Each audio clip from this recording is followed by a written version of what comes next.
David Chen, ang lalaking walang katulad. Kabanata 1571. Pagdating ni David sa gate ng Martial Arts Alliance, may nag-abiso agad kay Ningji. Manager, nandito na si David. Sabi ng isang miyembro ng Martial Arts Alliance. Okay, sa wakas nandito na, papasukin mo siya. Hinawakan ni Ningji ang Vajra, at ang kanyang mga mata ay puno ng kumpiyansa. Sigurado ka bang mahuhuli mo itong si David? Tanong muli ng kaluluwa kay Ningji. Huwag kang mag-alala, 70% sigurado ako, hanggat si David ay desperadong iligtas ang kanyang kasintahan, hindi siya makakatakas. Malamig na ngumiti si Ningji. Nai-set up na niya ang mekanismo para kay David, at ngayon ang kailangan lang niyang gawin ay kamuhian si David at mawala sa isip niya si David. Unti-unting bumukas ang pinto ng Martial Arts Alliance, pumasok si David kasama si Gayuhan, at isang dosenang itim na tansong robe ang pumaligid kay David at sa iba pa sa isang iglap. Bahagyang kumunat ang noo ni Ningji nang makitang may dinala si David dito. David, sinira mo ang kasunduan natin, hindi ka ba natatakot na magdusa ang girlfriend mo? Sinulyapan ni David si Gayuhan, at pagkatapos ay sinabi kay Ningji, batay na lang siya ngayon, masusundan lang niya ako, at hindi ko siya papayagang umalis. Nagtama ang mga mata ni Ningji at agad na tinakpan ng sinag ng liwanag ang katawan ni Gayuhan. Oo nga naman, wala ni Katie Ting na hininga si Gayuhan, parang tao sa puno. Nang makita ito, nakahinga ng maluwag si Ningji. Ibinalik ang kanyang tingin, at ngumisi, David, hindi ko inaasahan na madudulas ka hanggang sa puntong pinipino mo ang pape na pagkain. Gayunpaman, ang katawan ng manika na ito ay mukhang napakaganda, ngunit wala itong buhay o lakas. Nilinang mo ang gayong katawan ng manika, hindi mo ito natutulog, tama. Ang isang mahalagang bagong dating sa mundo ng martial arts, ang may-ari ng Yaoshan Valley, ay nagpaparami na ngayon ng mga babaeng manika upang matugunan ang sarili niyang makasariling pagnanasa. Talagang hindi ko inaasahan na magkakaroon ka ng ganoong libangan. Kung ipagkakalat ko ito, baka kung ano ang iisipin ng mga babaeng may crush sa'yo. Puno ng ngisi ang mukha ni Ningji, pinagalitan niya si David. Si David ay mukhang hindi nasisiyahan at sinabi na may mahinang ngiti, kung ano ang gusto mo, ito ang iyong negosyo, tinawag mo ako dito, hindi mo ba sinasabi ang mga kalokohang ito? Kung ito ay dahil lamang dito, wala akong oras upang bigyan ka ng pansin. Ilang beses tumawa si Ningji, hahaha, syempre hindi mo ba nararamdaman ang hininga ng girlfriend mo? Alam kong noon pa man ay gusto mong iligtas ang iyong kasintahan, ngunit ang kuweba ng Martial Arts Alliance ay protektado ng isang pormasayon, at hindi mo masisira ang pormasayon. Pero ngayon bibigyan kita ng pagkakataon. Inilabas ko ang girlfriend mo. Hanggat may iligtas mo siya mula sa amin, hinding-hindi mo na magiging kaaway ang ating Martial Arts Alliance mula ngayon. Sinabi ni Ningji, na ikinakaway ang kanyang palad, isang flash ng liwanag ang biglang kumislap sa kanyang likuran, at pagkatapos ay lumitaw si Sonya, na nakakulong sa isang hola. Nang makita ni David na nakakulong si Sonya sa bakal na kulungan, mapatla ang kanyang mukha at nanghihina ang kanyang katawan, agad na tumaas ang galit sa kanyang buong katawan sa sukdulan. Naramdaman ng lumalalang galit at walang katapusang pagpatay ni David, tumawa si Ningji. Ningji? Ako? Damo? Ikaw? Ha? Umungol si David, at ang Dragon Slaying Sword ay agad na lumitaw sa kanyang kamay at pagkatapos ay marahas na gumalaw patungo kay Ningji. Agad na tumama ang sword chi kay Ningji, at kasabay nito, inilabas muli ni David ang kanyang espada, at isa pang sword chi ang bumaril. Ang sword energy na ito ay dumiretso sa bakal na kulungan na nakalock kay Sonya. Malamig na sumangot si Ningji, diretsyong iwinagayway ang kanyang kamay, at ang mga alon ng hangin ay umindayog sa kanyang palad. Agad niyang tinamaan ang lakas ng espada ni David. Gayunpaman, sunod-sunod, ang mga alon ng chi ay tumama sa sword chi ni David, at agad na nadodge ng sword chi. May gap pa rin sa pagitan ng lakas ni Ningji at David. Ngunit hindi nagpanik si Ningji, hinawakan niya ang Vajra sa kanyang kamay at hinampas ito ng malakas. Ang Vajra ay patuloy na umuugong, at ang tunog ay kumalat sa paligid na parang alon. Ang lakas ng espada ni David ay naduraj at naglaho matapos makaharap ang soundwave na ito. At ang soundwave na ito ay nagpalayas din kay David, at ang kanyang mukha ay naging medyo pangit. Haha, David, nakalimutan mo na ba na may hawak akong banal na sandata? Sa iyong lakas, hindi mo kayang tiisin ang nakamamatay na suntok ng banal na armas. Tumawa ng mayabang si Ningji. Fuck! Papatayin kita ngayon. Ang puso ni David ay puno ng galit, at ang buong pagkatao niya ay bahagyang nanginig dahil sa matinding galit. Nang makita si Sonya na nakakulong sa isang holo na bakal, nakaramdam si David ng labis na hindi komportable, ang kanyang buong puso ay tila tinusok ng 10,000 palaso.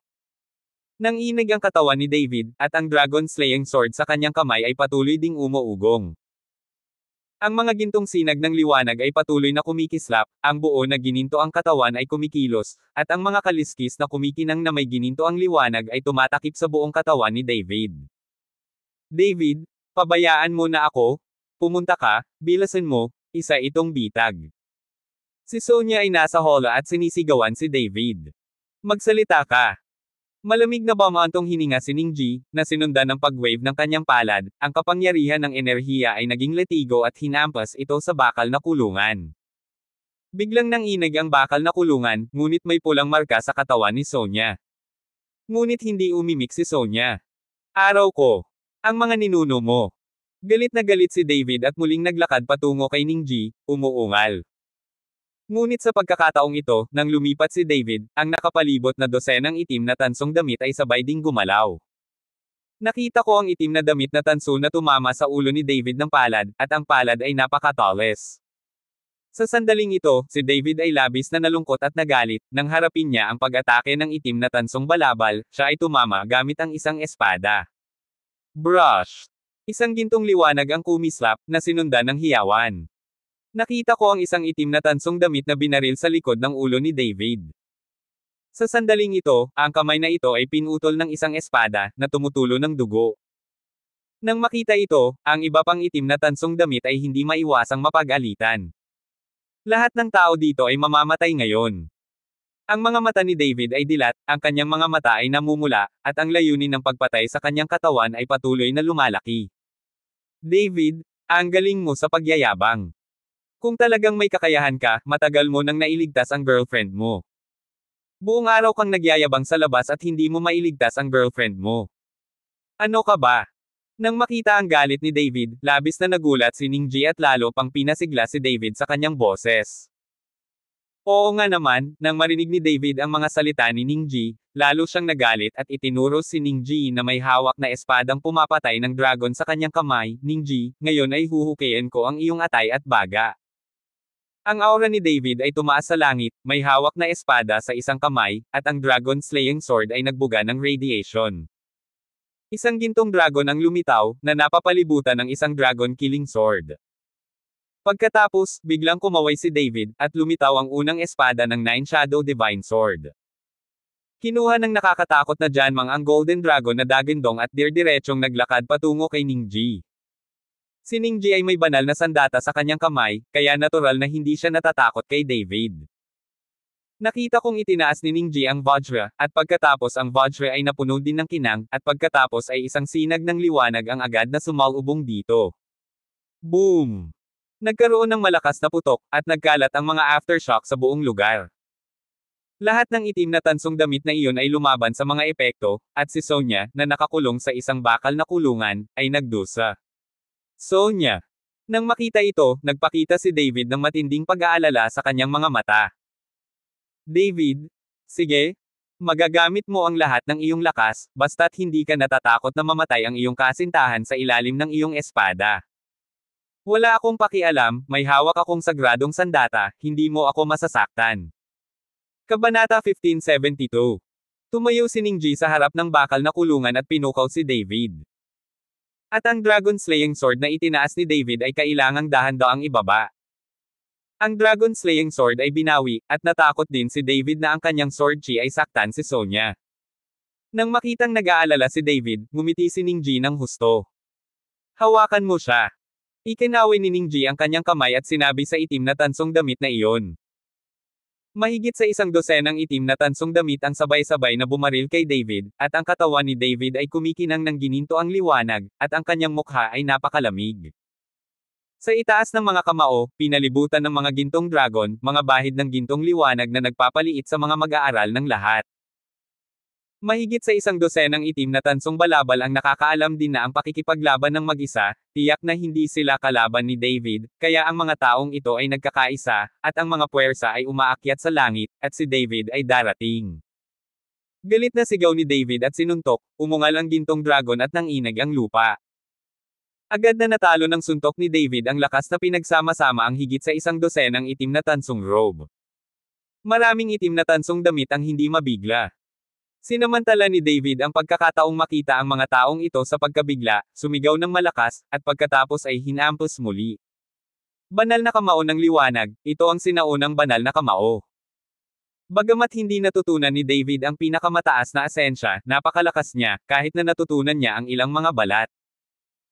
Nakita ko ang isang nakasisilaw na gintong liwanag na sumisikat sa buong Marshall Dow Alliance, at pagkatapos, sa momentum ng pagsira sa mga patay, agad itong tumama sa mga itim na tansong damit na iyon. Ang nakapangangilabot na kapangyarihan ay nagmukhang takot sa maraming itim na tansong damit. Hindi sila naniniwala na ang isang tao ay maaaring sumabog sa gayong lakas. Sa sandaling ito, kahit si Ning Ji ay sumimangot, hindi niya alam kung tama o mali na kamuhian si David. Boom! Ang suntok na ito ay sumabog sa mga taong nakasuot ng itim na damit na tanso.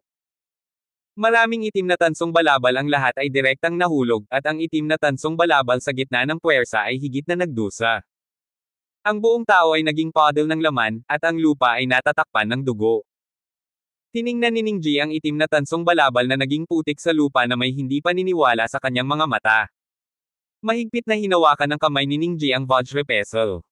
Tanging ang banal na sandata na ito ang makapagbibigay sa kanya ng katiwasayan sa sandaling ito.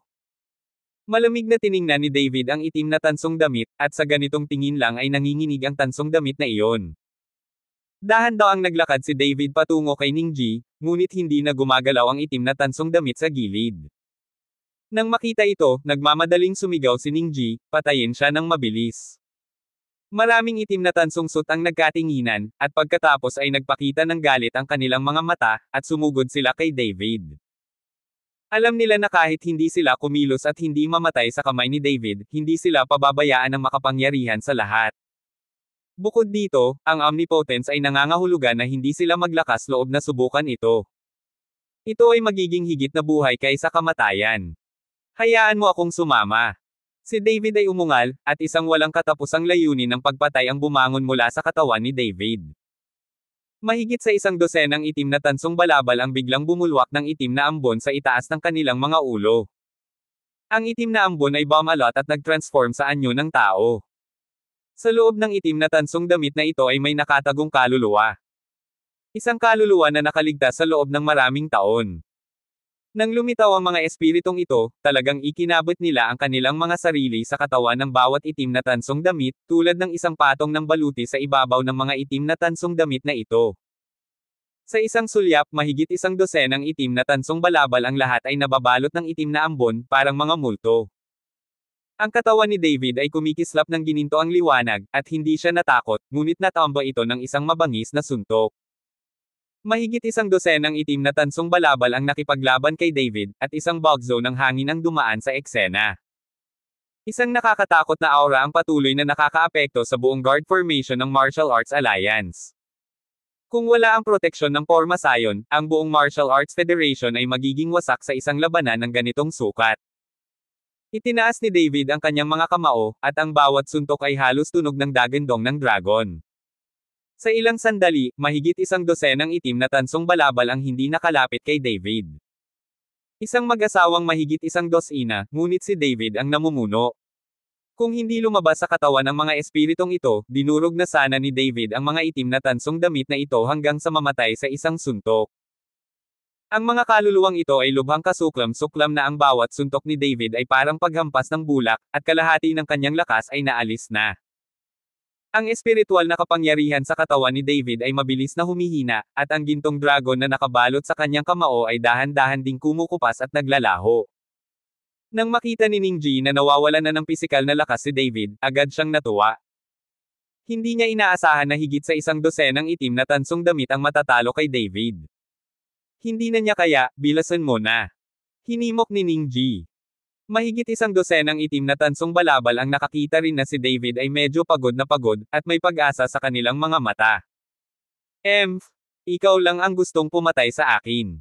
Namamao si David at sumigaw ng malakas. Ang gintong liwanag sa kanyang katawan ay kumikisla pa rin, at ang kanyang mga mata ay puno ng walang katapusang labanan. Ang heart condensation art ay mabilis na umiikot sa katawan ni David, at ang espiritual na enerhiya ng nakapaligid na mundo ay dumudugo sa katawan ni David. Ang napakalaking puwersa ng pagsipsip na ito ay direktang sumipsip sa itim na ambon na nakabalot sa mga itim na tansong damit na ito. Ang ilang mga kaluluwa ay hinihila ng puwersa ng pagsipsip, at sila ay hinihila sa katawan ni David. Ang pamamaraan ng konsentrasyon ni David ay maaaring pinuhin ang lahat, maging ito ay yin chi o sama ng loob, kahit na ang mga walang kaluluwang kaluluwa ay maaaring pinuhin. Ang biglaang pagbabagong ito ay nagpang-inig sa mga kaluluwang iyon sa takot, at isa-isang bumalik sa katawan ng mga itim na tansong damit na iyon. Nang makita ito ni David, hinampas niya ang itim na balabal na tanso sa kanyang dibdib. Boom! Ang suntok na ito ay agad na tumago sa katawan ng itim na tansong robe, at ang mga sirang laman loob at dugo ay naspray sa buong lupa. At ang kaluluwa sa itim na damit na tanso ay sinamantala ang pagkakataon upang makatakas, at ang itim na ambon ay bumangon, tumakas. Umabot si David sa harap, pagkatapos ay ibinuka ang kanyang bibig at huminga, at agad na inihinga ni David ang kaluluwa sa katawan. Ang condensation technique ni David ay agad na pinino ang kaluluwa ng walang laban. Nang makita ang eksenang ito, ang iba sa mga itim na tansong damit ay natigilan. Dapat mong malaman na walang sino man ang nangangahas na huminga ng kanilang kaluluwa sa kanilang katawan. Maraming mga tao ang maglakas loob na huminga ng kanilang mga kaluluwa bago sila magkaroon ng oras upang itago. Hindi ba't malinaw na nangangahulugan ito na gustong kontrolin ng kaluluwa ang katawan nito? Gayunpaman, nang ang kaluluwa ay pumasok sa katawan ni David, wala itong karapatang kontrolin ang katawan, at direktang dinalisay. Ito ang unang pagkakataon na nakakita sila ng gayong dominanteng pagsasanay. Sa kasalukuyan, maraming itim na tansong damit ang may balak na umatras at hindi nang ahas na humakbang pasulong. Pero kung hindi nila gagawin iyon, hindi sila pababayaan ni David. Si David ay nasa harap ng isang itim na tansong robe na dumating sa isang kisap mata, at pagkatapos ay sinuntok niya ito. Puff! Ang ulo ng itim na damit na tanso ay direktang nabasag, at pagkatapos ay isa pang itim na ambon ang bumangon sa hangin. Kapag namatay ang host body, ang mga kaluluwang ito ay dapat umalis sa katawan at makahanap ng bagong host body. Si David ay hanggang sa kanyang mga lumang trick at nilamon ang kaluluwa na nakabuka ang kanyang bibig. Sa pagkakataong ito, ang mga itim na tansong damit na ito ay hindi nagdulot ng anumang pinsala kay David, ngunit sa halip ay naging mga mapagkukunan ni David. Spellcasting, spell. Sigaw ni Ningji, tiyak na papatayin ni David ang mga itim na tansong damit na ito isa-isa. At nilamon ni David ang mga kaluluwang iyon. Nagkatinginan ang natitirang black copper suit, at tila may kaunting takot at kawalan ng magawa sa kanilang mga mata. Sa wakas, nakita ko ang mga itim na tansong damit na ito na nakatayo ng magkasama, at pagkatapos ay ang itim na ambon sa katawan ay patuloy na tumaas mula sa tuktok ng ulo. Ang mga itim na ambon na ito na lumitaw ay agad na nagsama-sama at nag-transform sa isang hindi maihahambing na napakalaking higanting hugis. Ang higanting ito ay lubhang malupit, na nabuo mula sa paghalay ng mga kaluluwang ito. At iyong mga itim na tansong damit, sa oras na ito, ang kanilang mga mata ay mapurol at hindi gumagalaw, tulad ng mga bangkay. Mula sa pagitan ng mga kilay ng bawat itim na tansong damit, isang patak ng matingkad na pulang dugo ang dahan-daang tumulo at pagkatapos ay dahan-daang lumutang sa hangin. Kabanata 1573. Ang mga dugong ito ay natipon sa isang kasing laki ng itlog na hiyas, na kalaunan ay nakaimbed sa noo ng higanti. Kasabay nito, ang mga itim na tansong damit na iyon ay sunod-sunod na bumagsak sa lupa, at ang kanilang mga katawan ay mabilis na lumiit, na naging mummified na mga bangkay, na parang na-absorb ng iba ang kapangyarihan ng kanilang mga katawan. Bumaba ang tingin ng higanti kay David, at agad siyang napuno ng nakakatakot na kapaligiran. Ang napakalaking figure ay nakatikip lang sa langit, si David ay parang langgam sa harapan ng higanting ito. Tinitigan ni Ningji ang higanting nabuo sa kanyang harapan, nanlaki ang kanyang mga mata, at hindi kapanipaniwala ang kanyang mga mata. Ito rin ang unang pagkakataon na nakita niya ang discarding ito na tinatawag na Myriad Realms Demon Heart. Hanggat ginamit ang pangalawang spell, ang caster ay huhuberin ng lahat, hindi lamang ang mga itim na tansong damit na iyon ay naging mummified na bangkay, ngunit maging ang mga kaluluwang iyon ay naging bahagi na ng higanteng ito sa sandaling ito. Ang lakas ng higanti ay proporsyonal sa lakas ng gulong, at ang oras ng pagpapanatili ay mas malakas din ang lakas, mas mahaba ang oras ng pagpapanatili. Ayon sa lakas ng mga damit na itim na tanso, ang higanteng ito ay makakaligtas lamang ng kalahating oras. Pagkalipas ng kalahating oras, mawawala ang mga higanti, at ang mga itim na tansong damit at ang mga kaluluwa sa kanila ay mamamatay din. Napakalupit ng discarding ito, kaya kakaunti ang gumagamit nito. David, this time mamamatay ka na talaga. Ang mukha ni Ningji ay mayabang at mayabang. Namatay ang mga itim na copper suit na iyon nang mamatay sila, at walang pakialam si Ningji, basta namumuhay siyang mag-isa. Talaga. Tapos optimistic ka. Nang matapos magsalita si David, nanginginig ang kanyang paa, at pagkatapos ay tumalon ang kanyang katawan. Kung titingnan ng napakalaking walang kapantay, si David ay walang kahit katiting na pagkamahiyain. Ang gintong liwanag ay kumislap sa kanyang mga kamao, at ang kapangyarihan ng dragon ay namuo sa kanyang mga kamao, at pagkatapos ay sumuntok siya. Tumunog ang dagandong ng dragon, at ang lakas ng suntok ni David ay bumuhos na parang bola ng kanya na humahampas patungo sa isang higanti. Kumislap ang pulang ilaw sa noo ng higanti, at pagkatapos ay sinuntok niya ito. Ang figure ni David kumpara sa higanti ay sadyang napakaliit, hindi man kasing laki ng kamao ng higanti. Gayunpaman, ang mga mata ni David ay nagpakita ng tiyaga, at siya ay hindi talaga duwag. Boom! Ang suntok ni David ay bumangga sa higanti, at agad na lumipad ang figure ni David. At umindayog din ang figure ng higanti sa ilalim ng suntok na ito. Pinatatag ni Chen ang kanyang katawan at tumingin sa umuugoy na higanti na may mas determinadong ekspresyon. Ito ay isang mahusay na bagay, at ang suntok na ito ay pumutok sa iyong ulo. Alam ni David na nagtiwala ang higanteng ito sa hiyas sa kanyang noo na naglalaman ng asensya ng dugo. Hanggat ang hiyas ay nabasag sa isang suntok, ang higanti ay mawawala. Sa pag-iisip nito, muling inilabas ni David ang kanyang kamao, at ang gintong liwanag sa kanyang katawan ay pumutok. Si David mismo ay parang gintong kanya na patungo sa higanteng muli. Nang makita ito, muling ibinaba ng higanti ang kanyang kamao upang tamaan si David, ngunit sa kasamaang palad, nadurog ito ni David sa isang suntok. Sa pagkakataong ito, bumagsak ang katawan ng higanti sa lupa ng may putok na nagdulot ng alikabok. Sinuntok ng malakas ni David ang noo, gusto niyang sirain ang hiyas sa noo na iyon. Sa sandaling ito, si David, na parang baliw, ay patuloy na hinahampas ang higanteng ulo ng kanyang mga gintong kamao. Isang stroke, dalawang stroke, tatlong stroke. Bumagsak ang higanti sa lupa at wala ng lakas para lumaban. Dalawang suntok lang, nahulog sa lupa ang higanti at nataman. Napanood ni Ningji ang eksenang ito at ayaw niyang maniwala. Ang higanteng ito ay tinatakan ng kapangyarihan ng higit sa 100 itim na tansong damit at kaluluwa, kaya bakit hindi siya makalaban? Boom! Isang suntok na naman ang ginawa ni David, at agad na nabasag ang pulang hiyas sa noo ng higanti. Habang nabasag ang hiyas, diretso ring nabasag ang ulo ng higanti, at pagkatapos ay unti-unting sumangga ang katawan. Dahan daw ang tumayo si David at tumingin kay Ningji ng may malamig na mga mata. Susunod, ikaw na naman. Ang mga mata ni David ay malamig, ang kanyang katawan ay tumalon, at ang kanyang gininto ang kamao ay lumipat patungo kay Ningji. David, may hawak akong banal na sandata, nililigawan mo si kamatayan.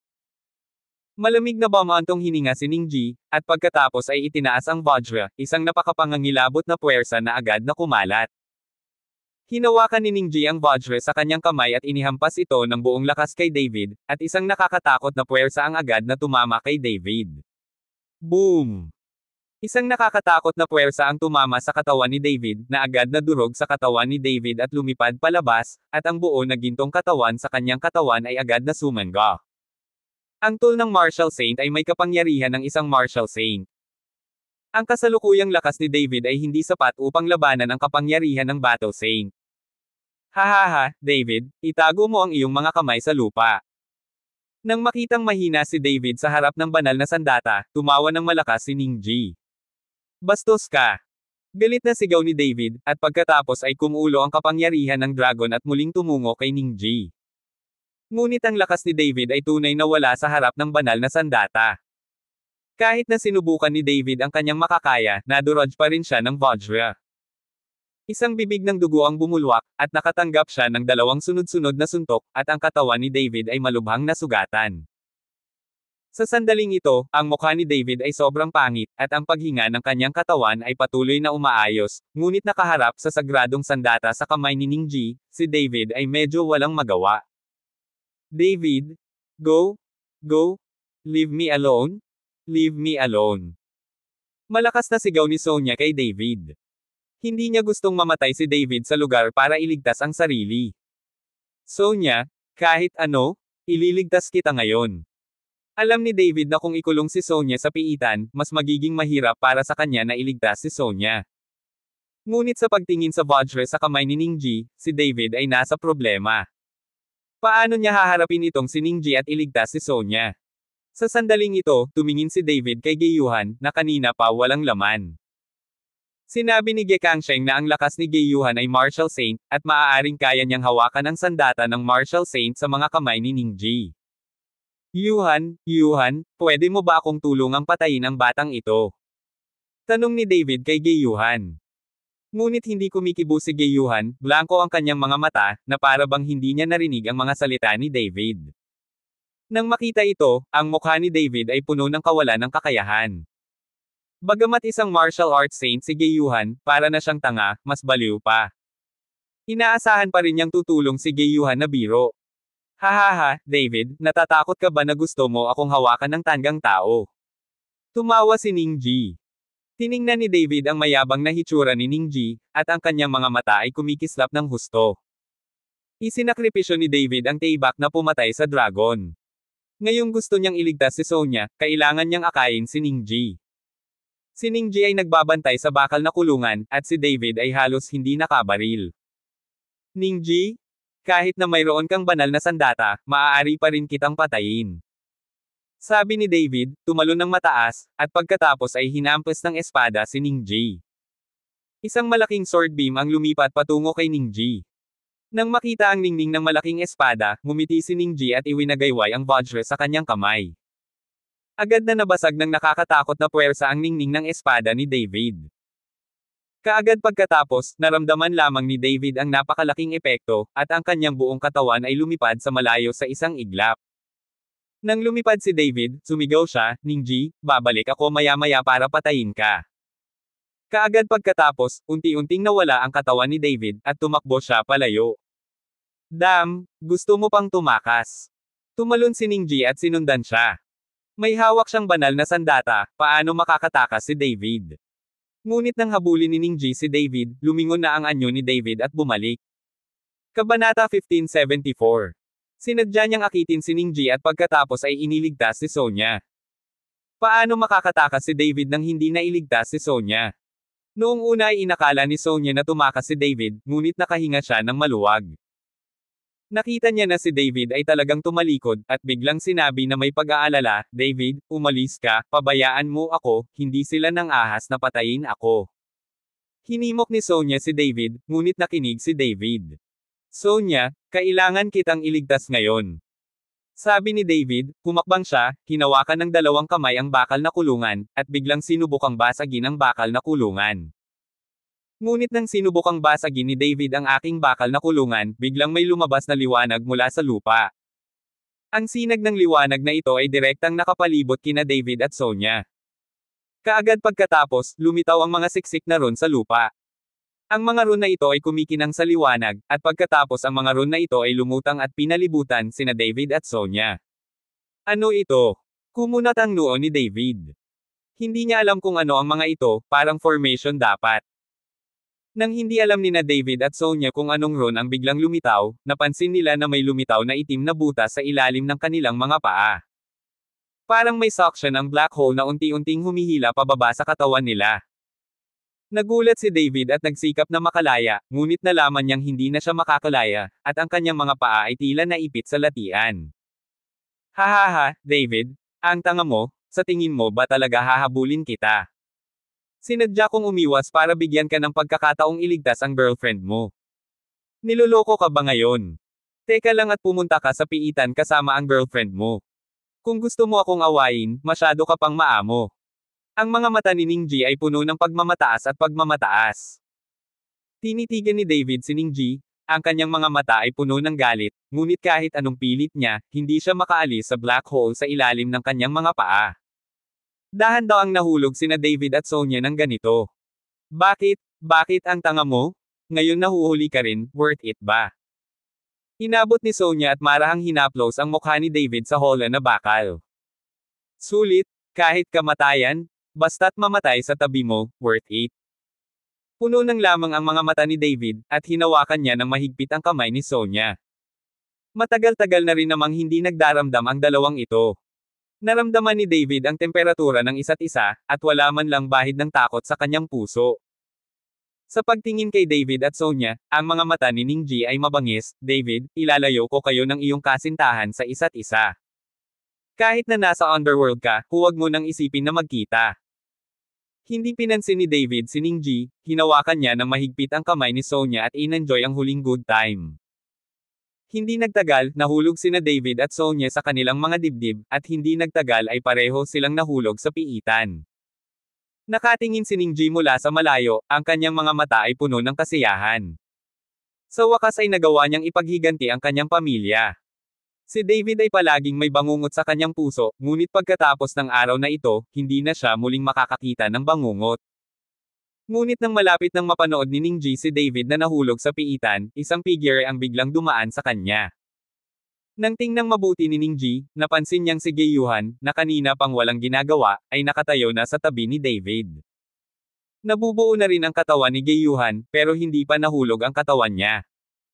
Iniunat ni Gayuhan ang kanyang kamay, hinayla si David, at bahagya itong hinagis, itinapon si David. Natuwa si David at nagmamadaling sumigaw, Yuhan, bilasan mo, hilahin mo ang girlfriend ko, bilasan mo. Pero kahit anong sigaw ni David, hindi kumikibo si Gayuhan. Sa huli, napapanood na lamang ni David ang tuluyang pagkahulog ni Sonya sa piitan. Ano?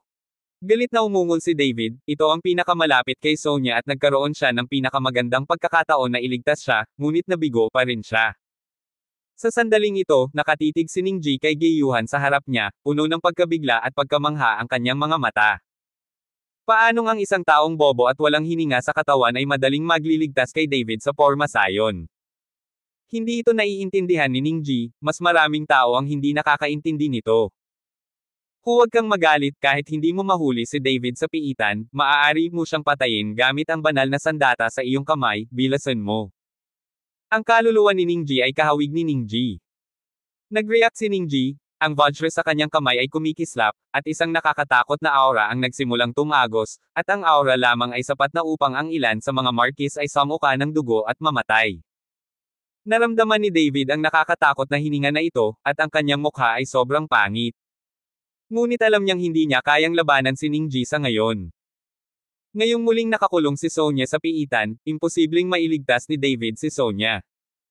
Hindi siya dapat mamatay dito, kung mamatay siya, hindi na magkakaroon ng pagkakataon si Sonya na lumabas. Tumalon si David, handang tumakas. Ngunit hinayaan ni Ningji na makatakas si David sa pagkakataong ito. Sa isang alon ng Vajra sa kanyang kamay, ang nakakatakot na kapangyarihan ay agad na dumurog kay David. Kinagat ni David ang kanyang mga ngipin, ngunit hindi siya nang ahas na huminto kahit kaunti, maaari lamang niyang ipagdasal na makayanan niya ang suntok ng banal na armas. Boom! Isang malakas na putok ang narinig, at ang nakakatakot na mga alon ng hangin ay kumalat sa buong paligid. Inakala ni David Yuan na ang suntok na ito ay tiyak na magdudulot sa kanya ng malubhang pinsala, ngunit ayaw niya, hindi naramdaman ni David ang kahit katiting na paggalaw nang mangyari ang ganoong kalaking paggalaw. Paano ito nangyayari? Hindi maiwasan ni David na ma-curious at tumingin sa likod. Hindi bale, nang makita niya ito, nakita niyang sinusundan siya ni Gayuhan, at isang nakakatakot na suntok ang tumama kay Gayuhan. Nagulat si David at siniyasat ang katawan ni Gayuhan. Ipinagkatiwala ni Ge Kangsheng si Gayuhan sa kanyang sarili, at hindi niya maaaring hayaang mamatay si Gayuhan sa huli. Ngunit nang suriin ko ito muli, nakita kong walang mali kay Gayuhan. Nang makita ito, natigilan si Ningji. Ito. Paano ito posible? Hindi nakaimik si Ningji, isa lang itong suntok mula sa holy weapon. Bagaman ang kapangyarihan ng sandata ng isang santo ng labanan ay hindi kasing lakas ng isang tunay na santo ng labanan, ito ay halos pareho. Paano imposibleng masira ang katawan ng isang ordinaryong tao? Sa kapangyarihang ito na maging ang mga puwersa ng mundo ng Marquis ay matagal nang naging maputik na laman. Pero nang matamaan niya si Gayuhan, hindi man lang siya makamo ng balat. Natawa si David, ang pisikal na lakas nitong si Gayuhan ay lumampas sa kanyang imahinasyon. Noong panahong iyon, sinabi ni Ge Kangsheng na napakalakas ng katawan ni Gayuhan, at hindi pa rin ito pinaniwalaan ni David. Pagkatapos ng lahat, walang maraming mga tao na maaaring maging mas malakas kaysa sa kanyang sarili. Ngunit ngayon, matapos makita ang katawan ni Gayuhan, lubos na kumbinsido si David. Marahil ito ay may kinalaman sa katawan ni Gayuhan na naga sa antiseptic aromatherapy sa loob ng maraming taon. Kung mabubuhay siya, makinig ka sa akin. Tumingin si David kay Gayuhan na may pinanibik sa kanyang puso. Kung nakinig si Gayuhan kay David, nailigtas niya si Sonya ngayon din. Ningji? Teka? Papatayin kita maya-maya. Nang matapos magsalita si David, tumalon ulit siya. Sa pagkakataong ito, sa likod ni Gayuhan, walang dapat ikabahala si David. David, huwag kang masyadong mapahamak, hinding-hindi kita bibitawan. Gaya ng sinabi ni Ningji, ang liwanag ng Vajra ay mas malakas, at ang isang mas nakakatakot at malakas na aura ay nagmula sa Vajra.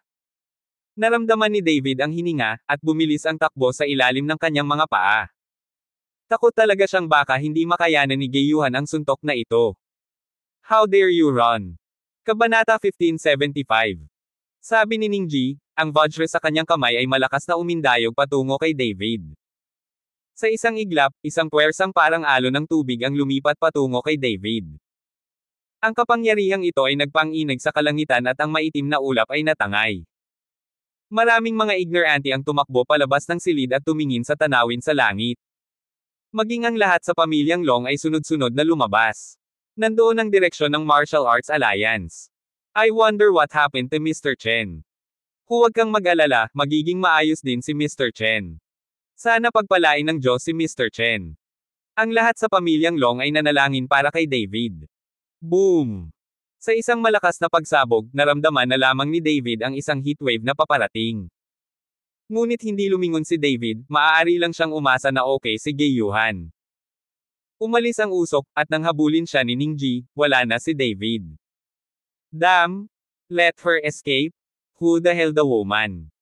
Hindi mapigilan ni Ningji na magmura ng malakas. Mayroon kang sagradong sandata sa iyong kamay, kaya walang dapat ikabahala si David. Malumanay na sabi ng kaluluwa. Masyado. Marahang hinaplos ni Ningji ang Vajra sa kanyang kamay, puno ng init ang kanyang mga mata. Sa sandaling ito, si David ay tumakas pabalik sa pamilyang Long sa kalituhan. Natuwa ang lahat nang makitang bumalik si David. Dahil ang kilusan patungo sa Martial Arts Alliance ay masyadong malaki ngayon. David, okay ka lang. Nang makita si David, nagmadali si Gullinger upang tingnan ang katawan ni David. Ayos lang ako. Namutla ang mukha ni David, pagkatapos ay lumingon siya kay Gayuhan na sumunod sa kanya, at inspeksyon ang katawan ni Gayuhan ng may pag-aalala. Nang makita ang eksenang ito, kumislap ang mga mata ni Gullinger sa inggit. Bagamat mukhang tulala si Gayuhan, hindi siya gumalaw na parang punong kahoy. Ngunit pagkatapos ng lahat, siya ay isang babae, at nang mahawakan ni David ang iba, si Gullinger ay nagseselos. Ayos lang, ang lakas talaga ng katawan na ito. Muli itong tiningnan ni David at nakitang walang mga galo sa katawan ni Gayuhan, kaya masaya niyang tinapik si Gayuhan sa balikat. David, babae naman siya, anong itsura kapag hinawakan mo ang katawan niya? Tumango si Gullinger at pinaalalahanan si David. Nang makita ito ng iba, nagtawanan silang lahat. Alam nila na nagseselos si Gullinger. Linger, nagseselos ka ba? Tumawa si David. Sinong nagseselos, pinapaalala ko lang. Pagkatapos magsalita ni Gullinger, tumalikod siya at tumakbo pabalik sa silid. Sumunod ng mabuti si David, gusto niyang magpaliwanag kasama si Gullinger. Sinundan ni Gayuhan si David, pupunta siya kung saan man pumunta si David ngayon. Matapos makapasok sa silid at tingnan ang bahagyang galit na mukha ni Gullinger, ipinaliwanag ni David, magtagal, makinig ka sa akin. Sinabi ni David kay Gullinger ang tungkol sa karanasan ni Gayuhan sa buhay, ngunit hindi niya sinabi kay Gullinger ang pagkakakilanlan ng may-ari ng Tianlong Temple. Nakikinig sa mga pahayag ni David, tumingin si Gullinger kay Gayuhan na may kaawa-awang mga mata. Nakakaawa naman, so may paraan pa ba para gumaling siya? Tanong ni Gullinger kay David. Umiling si David, wala pa akong solusyon, kaya dadalhin ko si Yuhan sa Yaoshen Valley para makita kung makakahanap ako ng medicinal pill na makakatulong sa pag-recover niya. Kung hindi gumana ang tableta, kailangan nating humanap ng ibang paraan. Ano pa ba ang maiisip ko? Tanong ni Gullinger. Siguro ang mga spelling ay makapagbibigay ng buhay sa mga tao. Si David ay naging napaka-interesado sa mga spells mula noong siya ay pumunta sa Chanfusang at natutunan ang tungkol sa kapangyarihan ng mga spells. Matapos makipag-chat saglit kay Gullinger, handa na si David na magpahinga. Ang pakikipaglaban kay Ningji, bagaman hindi nakamamatay, ngunit si David ay may peklat din sa oras na ito at kailangang magpahinga sandali. Ngunit hindi nagtagal ay natuklasan ni David ang isang napakahiyang problema. Kaya kapag natutulog si David, si Gayuhan ang laging nasa tabi niya, ibig sabihin, sila lang ang mag-isa sa iisang kwarto. Noong una, mas lumalaban si David, ngunit nang maisip niyang hindi hiniwalayan ni Gayuhan ang punong kahoy, gumaan ang loob ni David. Pagkatapos ng ilang araw na pagsasanay sa pamilyang Long, lahat ng sugat sa katawan ni David ay gumaling na. Pinlano niyang dalhin si Gayuhan sa Medicine God Valley para makita kung maaari niyang gamitin ang mga medicinal pill para maibalik si Gayuhan. Pagkatapos ng lahat, mayroong Shenlong Cauldron sa Yaoshengo, at kahit na ang mga high-level na medicinal pill ay maaaring pinuhin. Ngunit noong dadalhin na sana ni David si Gayuhan sa Yaoshen Valley, may biglang dumating para sabihin sa kanya na may isang babae sa labas ng pinto na naghahanap kay David. Laking gulat ni David.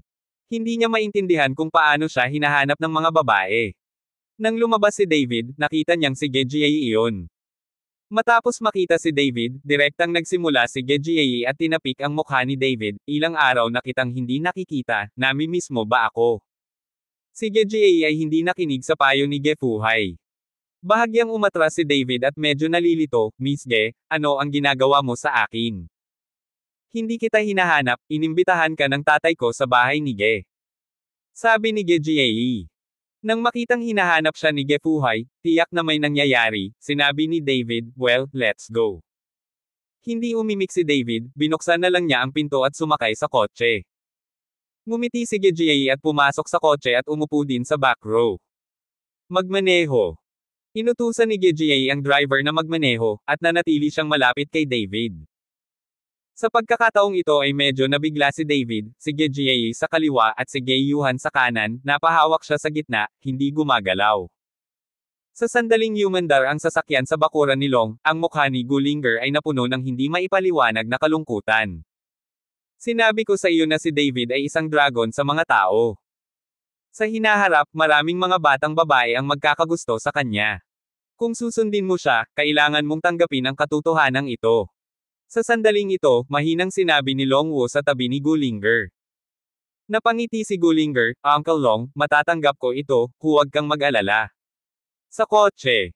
Napasandal si Gejiayi sa katawan ni David. Hindi nang ahas na gumalaw si David, dahil kapag gumalaw siya, hahawakan niya ang katawan ni Gejiayi. Sa pagtingin sa matigas na anyo ni David, ngumiti si Gejiayi at sinabing, natatakot ka ba sa akin? Nakita mo na ako sa buong katawan ko, paano kung hawakan ko ito? Sabi ko, gusto kita at gagawin ko ang lahat ng paraan para maabot ka. Pagkatapos magsalita, hindi nakalimutan ni Gejiayi na tumingin kay Gayuhan sa kabilang side, at medyo mapanukso ang mga mata ni Gejiayi.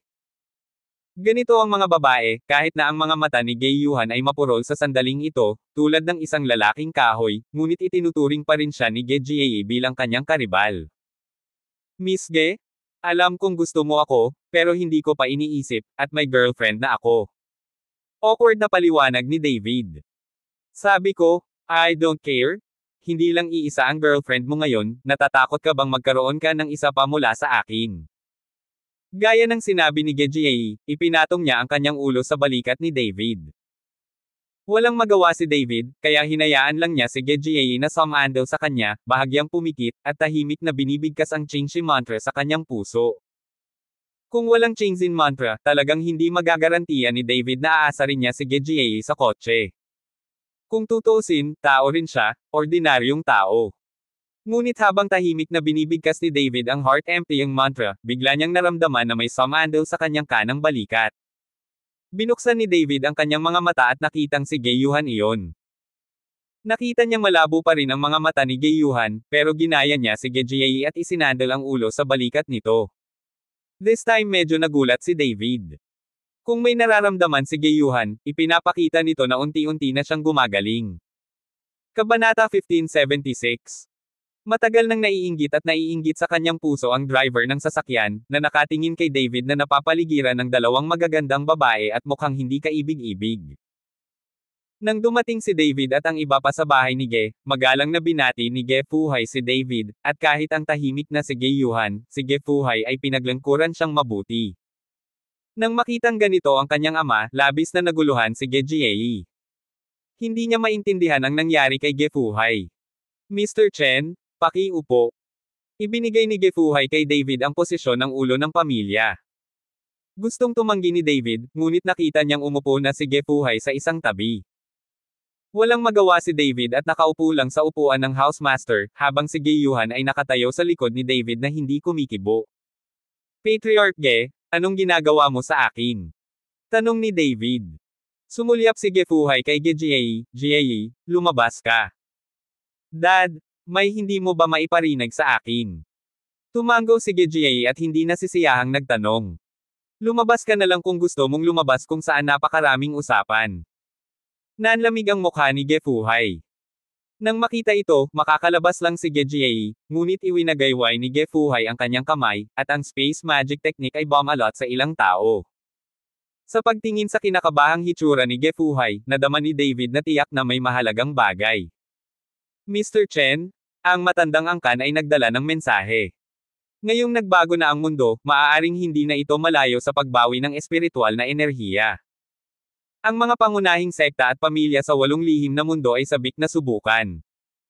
Sa panahon ngayon, maraming maharlikang sekta na pamilya ang nagsimulang umusbong sa sekular na mundo.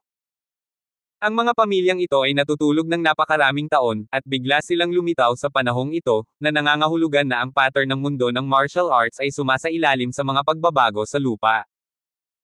Kung talagang gumaling ang espiritual na chi, ang 8 lihim na kaharian ay babagsak, at ang pamilya ng sektang lihim na kaharian ay dapat na kontrolin ang mga mapagkukunan at teritoryo ng sekular na mundo ng maaga.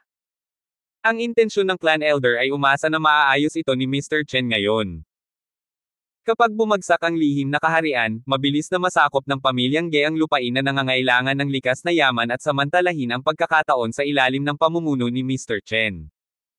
Ang mga salita ni Ge Fuhai ay nagpabagabag sandali kay David. Kung ang Secret Realm ay tunay na bumagsak at ang mga sekta at pamilyang iyon na naigal-inang ng mga immortal sa Secret Realm ay bumalik sa makamundong mundo, ang buong mundo ay malapit ng magulo. Ngunit ano ang tungkol sa mundo ng martial arts? Paano ang mga taong ito sa mundo ng martial arts? Dapat mong malaman na ang mundo ng martial arts ay hindi maihahambing sa immortal na mundo. Patriarch Ge, kung talagang bumagsak ang lihim na kaharian, hindi ba magkakaroon ng martial arts world? Tanong ni David.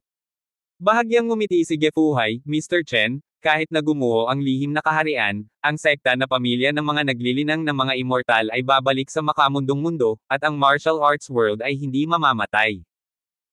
Gayunpaman, kung gayon ang mundo ng martial arts ay hindi magiging ganoon kaunlad, at ang malalaking pamilya sa mundo ng martial arts ay magiging mga basalyo rin ng pamilya Zexian. Ngayon sa mundo ng martial arts, maraming pamilya ng martial arts ang mayroon ding suporta ng immortal na angkan sa likod nila, at sila ay nagsisilbing tagapagsalita para sa mga walang kamatayang angkan na ito sa mundong mundo. Tulad ng aming pamilyang Ge, kakaunti ang mga naglilinang na pamilya na personal na nagpapadala ng mga tao sa mundong lupa. Pagkatapos ng lahat, ito ay nagpapahina sa lakas ng pamilya. Tulad ng mga taong ito sa aming pamilyang Ge, ang kanilang lakas ay pinigilan, at walang paraan upang mapabuti. Iyon ang dahilan kung bakit hinayaan ko si Jie na kumuha ng martial arts mula pa noong bata pa siya, at hindi ko siya hinayaang magsanay ng mga immortal na pamamaraan. Kung siya ay magsasanay ng mga immortal na pamamaraan, hindi siya masyadong makakaunlad sa mundong ito. Sa pakikinig sa mga salita ni Gefuhay, naisip ni David, tila kailangan talaga niyang tumuon sa pagpapaunlad ng sarili niyang lakas at teritoryo. Sa mahabang panahon, walang ideya si David tungkol dito. Gusto lang niyang iligtas si Sonya. At iligtas ang kanyang ina. Kung tungkol sa pagsisimula ng isang sekta, hindi naisip ni David ang tungkol dito.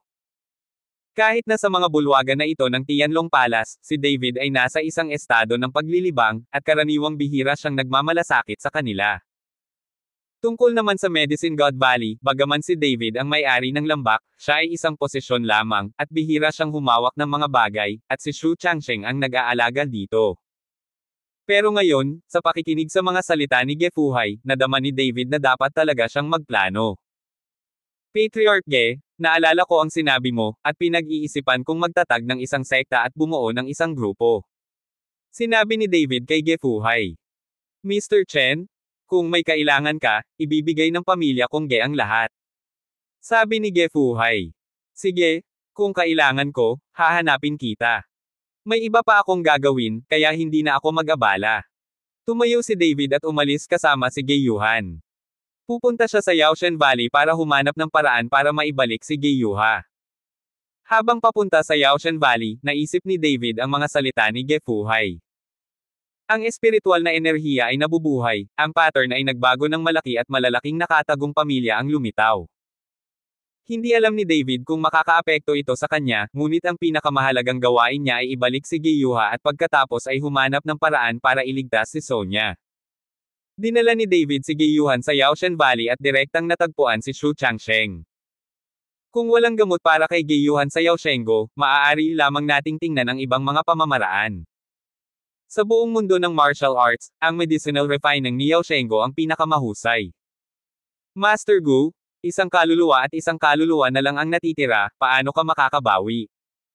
Kahit isang hininga na lang ang natitira, ngunit nandoon pa rin ang kaluluwa, maaari itong mabawi. Ngunit ngayon sa sitwasyong ito ay malinaw na ang katawan ay maayos, iyon ay, ang kaluluwa ay nahiwalay sa katawan. Natatakot ako na ang pagbawi ng gamot ay mahirap. Ito ay katumbas ng pagpunta sa underworld upang sundan ang hari ng impyerno sa kaluluwa, na hindi makakamit sa pamamagitan ng pagdadalisay ng gamot. Nang makita ang hitsura ni Ge Yuhan, sinabi ni Xu Changsheng na may nalilitong ekspresyon. Si David ay isa ring pharmacist mismo. Siyempre, alam niya ang katotohanan ito, ngunit gusto lang niyang subukan ito. Kung ang tableta ng gamot ay hindi makakatulong, maaari lamang siyang pumunta kay Humas at magtanong tungkol sa spell. Hoy, parang may naiisip lang akong ibang paraan. Napabuntong hininga si David. Gu Master, wala ka bang record ng Supreme Pill? Maaari mong hanapin ito para makita kung may paraan para maibalik ang dalagang ito. Kung walang record sa Supreme Pill record, natatakot ako na hindi ito posible. Paalala ni Xu Changsheng kay David. Oo, bakit ko nakalimutan? Nataman ni David ang kanyang ulo at halos nakalimutan ang tungkol sa kahangahangang librong medikal na pag-aanak na ito. Noong panahong iyon, nakuha ni David ang Supreme Pill record, at lahat ng nasa Medicine God Valley ay kinopya ang isang kopya. Agad na hiniling ni David kay Xu Changsheng na dalhin ang Supreme Danlo at pagkatapos ay suriin ito. Nang makita ni David ang dulo, biglang nagningning ang kanyang mga mata. Hahaha, nahanap ko na. Tumawa si David. Nagmamadaling lumapit si Xu Changsheng at nakita ang race 8 ng tableta na nakasulat sa itaas sa isang sulyap. Jupo Dan. Siyempre, may ganyang pill, masyado lang symptomatic. Nagulat si Xu Changsheng nang tingnan niya ang race 8 ng tableta. Sa sandaling ito, si David ay puno ng kagalakan at nagmamadaling sinabi kay Xu Changsheng, Elder Xu, kailangan mong mahanap agad ang mga halamang gamot ayon sa race 8 ng tableta, bilasan mo. Sige, pupunta ako agad. Tumango si Xu Changsheng at umalis. Lumingon si David para tingnan si Ge Yuhan at nakangiting sinabi, Yuhan, mapapagaling kita kaagad. Nanatili sina David at Ge Yuhan sa Medicine God Valley upang hintayin si Xu Changsheng upang mahanap ang mga panggamot na materyales. Dahil ang Soul Gathering Pill ay nangangailangan ng napakabihirang panggamot na materyales, magtatagal ito ng ilang oras upang mahanap ang lahat ng mga panggamot na materyales. Habang naghihintay sina David at Ge Yuhan ng mga panggamot na materyales sa Yaoshen Valley, tahimik ding nagbago ang buong martial arts pattern ng secular na mundo. Ang ilang mga pamilya sa iba't ibang lugar na walang pakialam sa mundo ay biglang sumikat, ang iba't ibang ranggo sa mundo ng martial arts ay nag-ambala saglit, at ang mga nakababatang henerasyon ng martial arts ay lumago na parang bamboo shoot sa isang iglap. Nalaman na ngayon ng Kyoto Martial Arts World, na dati nang nangunguna sa martial arts world, na nalampasan na nito ang iba pang mga lugar. Ang mga pamilya ng martial arts na biglang lumitaw, ang nakababatang henerasyon ng mga powerhouse, ay lumabas na nasa kaharian ng Great Marquis. Malaki ang shock na ito sa martial arts world. Kung gusto mong malaman kung ano ang kinakatawan ng dakilang Marquis, dahil may malalakas na dakilang Marquis sa mga pamilyang ito, bakit hindi nila ito tiniis? Ito ang hinala ng lahat. Kabanata 1577. Ngunit ngayon ang mga pamilyang ito ay lumabas na lahat na parang nakipag-ayos. Samahan ng Kyoto Budo. Sa sandaling ito, ang mukha ni Ningji ay mas pangit kaysa sa pagkain. Sa tulong ng kaluluwa, umunlad siya sa kaharian ng dakilang Marquis. Ang nakababatang henerasyon na orihinal na inakala na maaari nilang labanan siya, maliban kay David, wala nang iba. Hanggat patay na si David, igagalang siya ng buong nakababatang henerasyon sa mundo ng martial arts.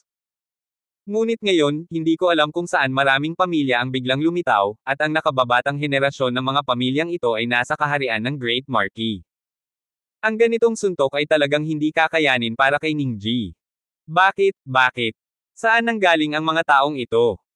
Napahiyaw si Ningji at nagbasag ng mga bagay para mailabas ang galit sa kanyang puso. Darating na, gusto mo pa bang maging mabuting tao? Joke. Sa sandaling ito, isang namamaos na boses mula sa kaluluwa ang nagmula sa isip ni Ningji. Senior, anong ibig mong sabihin? Hindi ba pwedeng magtulungan tayo para pamunuan ang martial arts world? Bahagyang kumunat ang noo ni Ningji. Upang maramdaman ang kaluluwa sa katawan nito, isa rin itong matandang halimaw na umiral sa libu-libong taon. Sa tulong ng ganoong tao, paanong hindi niya madami na ang mundo ng martial arts? Hahaha, biro-biro lang, kung may kapangyarihan ako, paano ako mabubuhay sa katawan mo? Ako ay isang hamak na maliit na tao, gusto mo pa ring kontrolin. Dapat matupad ang propesya, at kapag nangyari ito, ikaw at ako ay magiging langgam na lang. Tumawa ang kaluluwa, ngunit may kaunting pagkawasak sa pagtawa. Senior, anong hula? Anong nangyayari dito? Natarante si Ningji, hindi niya alam kung ano ang sinasabi ng kaluluwa. Sayang, kahit anong itanong ni Ningji, hindi na nagsalita ang kaluluwa. Kyoto Guardian Pavilion. Ang mga pagbabago sa mundo ng martial arts ay nakatawag din ng atensyon ng opisyal. Mr. Shi, kamakailan, maraming mga pamilya ang lumitaw sa mundo ng martial arts, at nakamit nila ang mga high-profile appearances. Ang mga asosasyon ng martial arts sa iba't ibang lugar, pati na rin ang mga ranking ng martial arts world, ay mabilis na na-update. Ang isa sa kanila ay isang lalaki na nagngangalang Jiang Wei. Sa loob lamang ng 3 araw, 76 na martial arts masters ang sunod-sunod na nakipaglaban niya nang walang ni isang talo. Kung magpapatuloy ito, natatakot akong magugulo ang mundo ng martial arts. Maingat na sinabi ni Xing Jun kay Mr. Shi. Hayaan mo na sila, hindi lang magulo ang mundo ng martial arts, pero malapit na ang totoong kaguluhan. Ang magagawa lang natin ay manood. Ang sakuna na nangyari libo-libong taon na ang nakakaraan, hindi ko na alam kung mauulit pa. Si Mr. Bahagyang pumikit si Shi, napakabagsik ng mukha. Nang makitang ganito si Mr. Shi, nabalisa rin si Xing Jun, binuka ang kanyang bibig at sa wakas ay isinara itong muli ng walang sinasabi. Kung may sasabihin ka pa, sabihin mo na. Nakapikit pa rin si Mr. Shi at mahinang sabi. Mr. Shi, ang pamilya Watanabe ng isla na bansa ay hindi sumuko sa paglusot sa ating bansa, ngunit sa tuwing pinipigilan natin sila. Ngunit sa pagkakataong ito ang isla na bansa ay nagpadala ng isang direktang tala na pumunta sa ating bansa sa ngalan ng isang diplomatikong misyon. Hindi magiging madali para sa atin na harangin ito. Ulat ni Xing Junhui. Bahagyang kumunat ang noo ni Mr. Shi. Mula noon, hinaharangan na niya ang mga yapot ng pamilya Watanabe. Kung hindi malalaman ng pamilya Watanabe kung ilang killer ang ipapadala nila para harapin si David. Ngunit ngayon ay direktang binago ng kabilang partido ang ugali, na naging dahilan upang medyo hindi inaasahan si Mr. Shi. Dahil ang kabilang partido ay sumunod sa mga formal na pamamaraan at naglabas ng isang tala, dapat itong ilagay, kaya hayaan mo akong ilagay ito, ngunit susubaybayan ko ang tao ng malapitan. Mayroon ding mga miyembro ng embahada doon, bawat isa sa kanila ay dapat na maingat na suriin para sa akin. Utos ni Mr. Shi. Naiintindihan.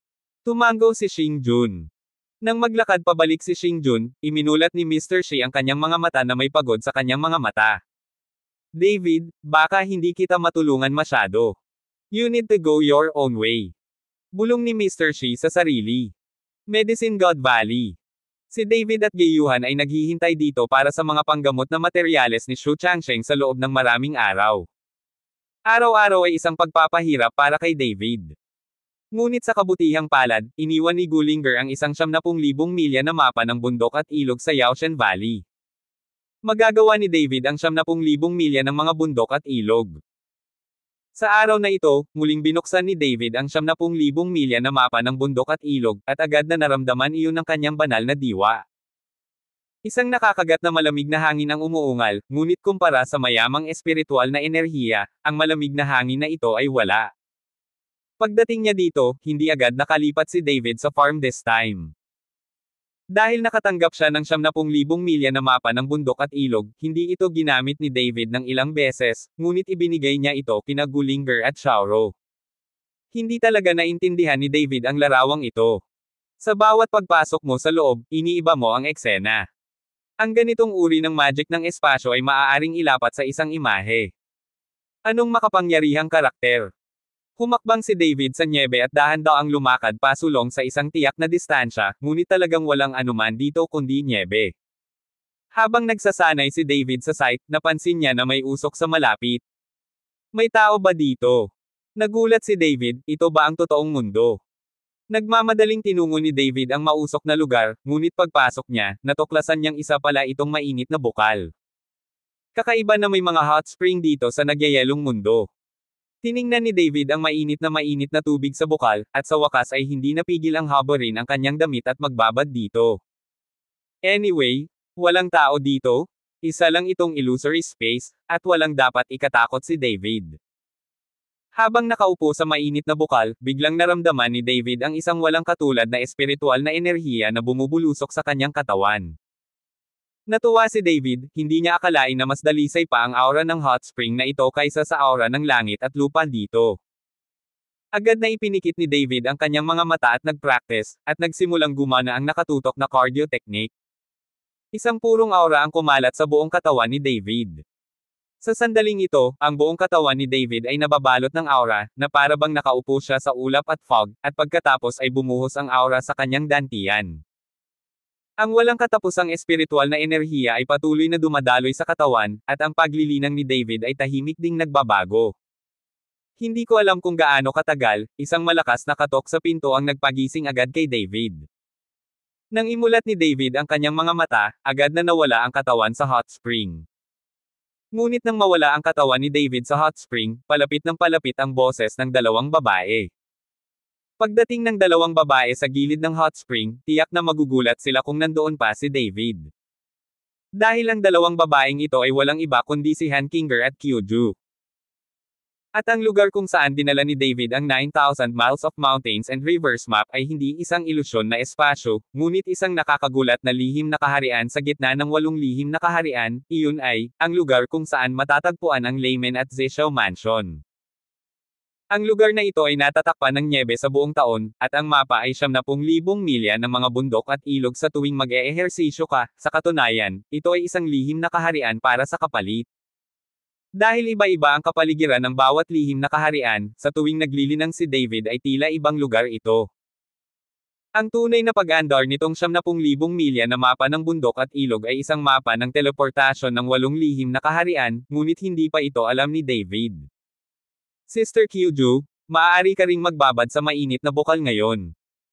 Noong huling beses na nasaktan kita, nasugatan ka ng husto. Humihingi ng paumanhin si Han Kinger kay Kyujul. Miss, huwag kang magbiro, nasaan itong mainit na bukal kung saan maaaring magbabad ang ating mga katulong.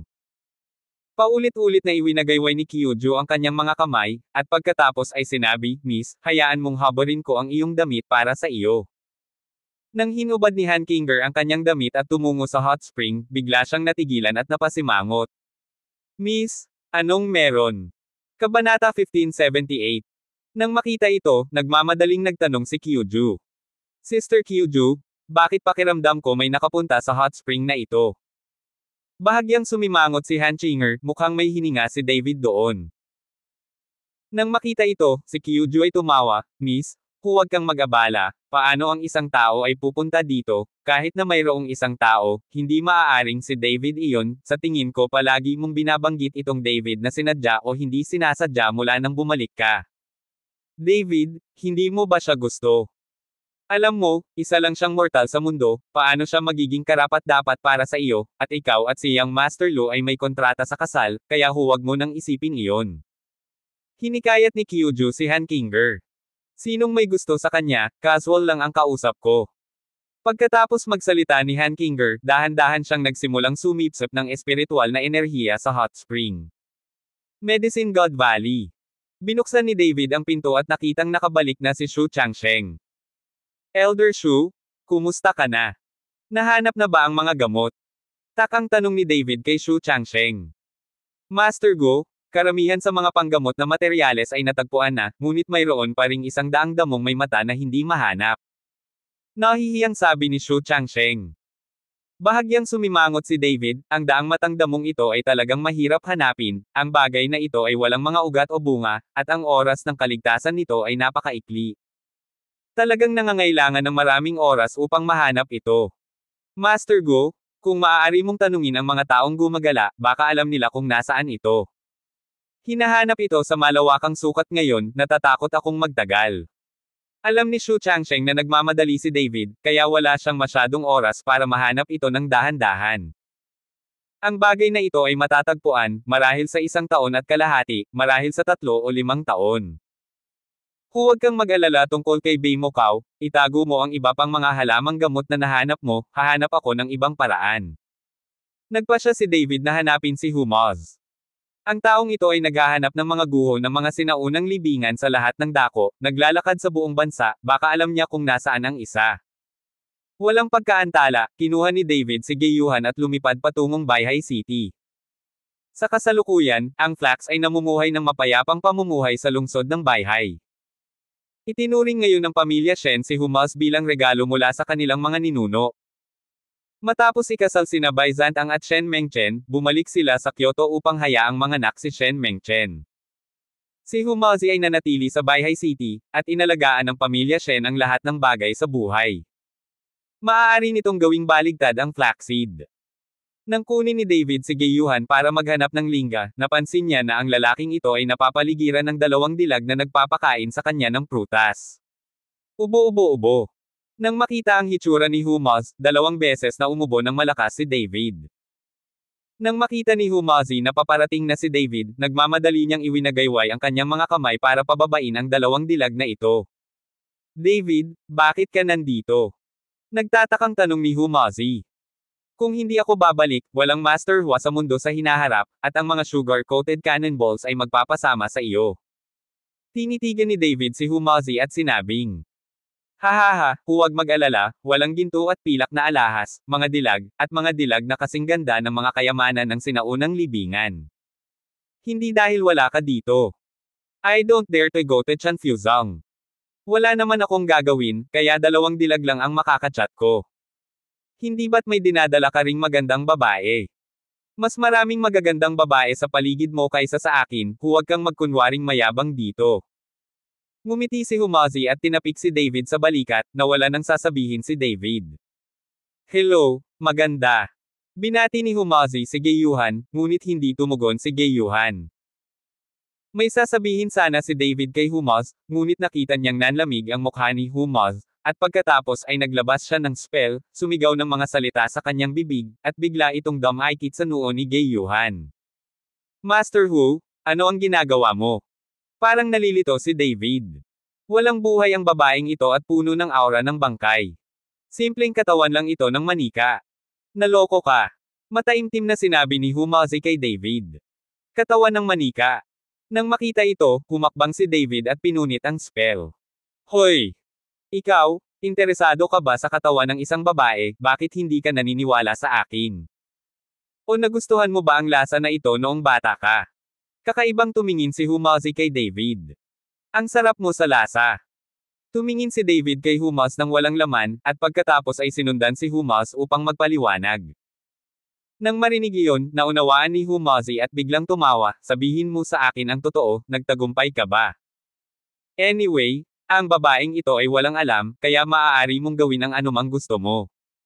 Hindi ako kasing dumi mo. Saglit na natahimik si David, tila ang Humazi na ito ay malamang na nakipag-ugnayan sa mga babae ng madalas habang nasa Bayhay City, at ang kanyang isip ay puno ng ganito. Then what are you doing with the woman?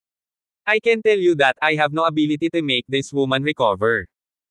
Naisip ni Humazi na dinala ni David si Gayuhan sa kanya upang tulungan siyang makabangon. I don't need you. Nakahanap na ako ng pill recipe to restore it, but I just need some kind of herb, and I can't find it for a while. Gusto kong itanong, alam mo ba kung saan ito? Tanong ni David kay Humaz. Bamboo grass. Bahagyang sumimangot si Humazi, ngunit hindi nagtagal ay nagningning ang kanyang mga mata, alam ko talaga kung nasaan ito. Saan? Nagtatakang tanong ni David. Maaari kong sabihin sa iyo, ngunit kailangan mong tulungan akong pumunta sa Chanfusang at lumikha ng isang hanay ng mga spell. Napangiti si Humazi. Damn, hindi mo ba alam kung gaano ito kadelikado sa labas? Hindi ba ito humihiling sa akin na mamatay? Tiningnan ni David si Humaz ng masama. Huwag kang mag-alala, paano kita hinayaang mamatay? Akala mo talaga ang saya-saya ko sa panahong ito. Sinasabi ko sa iyo, nagpunta ako sa mga guho ng Chanfusang, at ilang beses na akong nagpunta roon. Hanggat hindi ako nakakapasok sa gate ng Chanfusang, walang panganib. Kaya natin ang maliit na spell mechanism na yan sa hallway. Tumawa si Humazi. Kung hindi ka papasok, paano mo makukuha ang spellcast sa iyo? Puno ng pagtataka si David. Huwag kang mag-alala, wala namang panganib, basta tulungan mo akong makabuo ng spell na iyon, tiyak na tutulungan kitang mahanap si Beimyukaw. Sinundan pa ni Humazi si David para magbenta. Tiningnan ni David si Humazi ng ganoon at sa wakas ay tumango. Masasabi ko sa iyo na kung maglakas loob kang saktan ako, hinding-hindi kita titigilan. Sabi ni David kay Humaz na may seryosong mukha. Huwag kang mag-alala, paano kita masasaktan, umaasa pa rin akong makakasama kita sa hinaharap. Mukhang masaya si Humazi at sumunod kay David patungo sa Xuanyu Valley. Sa pagdaan sa Xuanyu Valley hanggang sa pasukan ng mga sinaunang guho ng Chanfusang at nakatingin sa dilim ng pasukan, naramdaman ni David ang isang maliit na tambol sa kanyang puso. Tutal, noong una silang pumasok, si David at ang iba pa ay tumakas sa kalituhan. Let's go? Okay lang? Ilang beses na akong nakapunta doon. Pagkatapos magsalita ni Humazi, binuhat niya si David at pumasok. Pagkarating sa sinaunang guho, maingat na nagtago si David sa likod ni Gayuhan. Dahil alam niyang mas malakas ang katawan ni Gayuhan kaysa sa sarili niya. Nang makitang nagtatago si David sa likod ng babae, hindi napigilan ni Humazi na matawa. David, kailan ka naging duwag? May lalaking nagtatago ba sa likod ng babae? Anong alam mo, huwag mo lang siyang isipin na babae, mas malakas ang katawan niya kaysa sa akin. Tumingin si David kay Humaz ng blanko. Oo. Agad na naging interesado si Humazi kay Gayuhan at inabot niya ang katawan ni Gayuhan. Anong ginagawa mo? Kabanata 1579. Iniunat ni David ang kanyang kamay at sinampal pabalik ang kamay na iniunat ni Humazi. Curious lang ako kung paano ang isang maputi at maamo na babae ay magkakaroon ng ganoon kalakas na katawan. Tumawa si Humazi. Ngunit habang nagsasalita silang dalawa, ilang sinag ng liwanag ang biglang sumabog, na sinundan ng puwersang parang isang matalim na talim na papalapit sa kanila. Brush brush. Kalampag kalampag. Ang mga energy streak na iyon ay tumama sa katawan ni Gayuhan at direktang nabasag, ngunit si Gayuhan ay hindi man lang nag-iwan ng baka sa kanyang katawan. Dapat mong malaman na ang Martial Saint Artifact ay hindi makakatulong sa katawan ni Gayuhan, pabayaan ang ilang mga lakas na ito. Nagtago si David sa likod ni Gayuhan at hindi man lang nasaktan. Ngunit si Humazi ay hindi gaanong pinalad, ang enerhiya ng spell ay direktang nabasa si Humazi ng dugo. Damn, bakit may spells pa rin na hindi pa nakast? Malakas na sigaw ni Humazi. Tumawa ng malakas si David nang makita niyang ganito si Humaz. Anong tinatawa-tawa mo? Tumingin si Humazi kay David. Gayunpaman, nang makitang si David ay nagtatago sa likod ni Gayuhan, walang pinsala, at si Humazi ay nagmamadaling tumakas. Master Hu, hindi mo ba sinasabi na ang pagtatago sa likod ng isang babae ay hindi isang lalaki? Tumawa si David. Hindi ako nagtago sa likod ng babae, katawan ito ng babae, hindi mo matatawag na babae. Ang chismis ni Humaz. Hindi nagsalita si David, bagkus ay maingat siyang naglakad. Ang dalawang malalaking lalaki na nagtatago sa likod ni Gayuhan ay sumulong ng hakbang-hakbang. Hindi nagtagal, ilang tao ang dumating sa tarangkahan ng sinaunang mga guho ng Chanfusang, at pagdating nila dito, hindi nang ahas si David na sumulong. Master Hu, nasaan ang pamamaraan ng anting-anting na sinasabi mo? Kung gusto mo akong pumasok, hindi ako papasok. Sinabi ni David kay Humaz. Hindi mo na kailangang pumasok, nasa tabi-tabi lang. Pagkatapos magsalita ni Humazi, isinantabi niya si David at ang iba pa. Hindi nagtagal, isang malaking bato ang nakita sa kabilang panig, at ilang mga simbolo na hindi nakikita ni David ay nakasulat ng makapal sa bato. Ano ito? Tanong ni David. Ito ay isang anting-anting na bato, at ang teknolohiya ng anting-anting ay nakaimbak dito. Sabi ni Humazi kay David. Tara, dito na lang, di ba ikaw na lang magbubuhat? Galit na galit si David na pinagtaksilan pa niya ang sarili sa pamamagitan ng anting-anting na pamamaraan sa kanyang harapan. Nang tumingin kay David, biglang ngumiti si Humazi at sinabing, sa tingin mo ba ang mga spell na ito ay maisaulo lamang ang mga ito? Masyadong walang muwang. Kung ganoon, hindi ba lahat ng tao ay maaaring gumawa ng spells? Ano naman yon? Nagtatakang tanong ni David. Tulad ng high-level spell technique na ito, kailangan mong lupigin ang rune spirit, hindi basta isaulo ito. Paliwanag ni Humazi. Fooling. Natarante si David. Bawat high-level talisman technique ay may talisman. Kung gusto mong matuto ng talisman technique, kailangan mong lupigin ang talisman, understand? Walang magawa si Humazi na maipaliwanag lamang ito muli. Kung gayon ay pumunta ka at lupigin. Sabi ni David. Kalokohan, kung mapagtagumpayan, iimbitahan kita dito. Natahimik sandali si Humazi. Tiningnan ni David si Humaz na medyo walang magawa, na panalo ko ang anting-anting na iyon at natutunan ko ang spell, ano ang kinalaman nito sa iyo? Natutunan mo ito, maaari mo itong ituro sa akin upang hindi ko na masakop ang rune. Sabi ni Humazi na may kasamang masamang ngiti. Ikaw. Hindi nakaimik si David, at sa wakas ay bumaantong hininga at sinabing, sige, pupunta ako at sakupin ang anting-anting na iyon. You just have to put your hand on that stone. I'm telling you, this is a bunch of transformation spells, so don't believe anything you see. Sinabi ni Humazi kay David.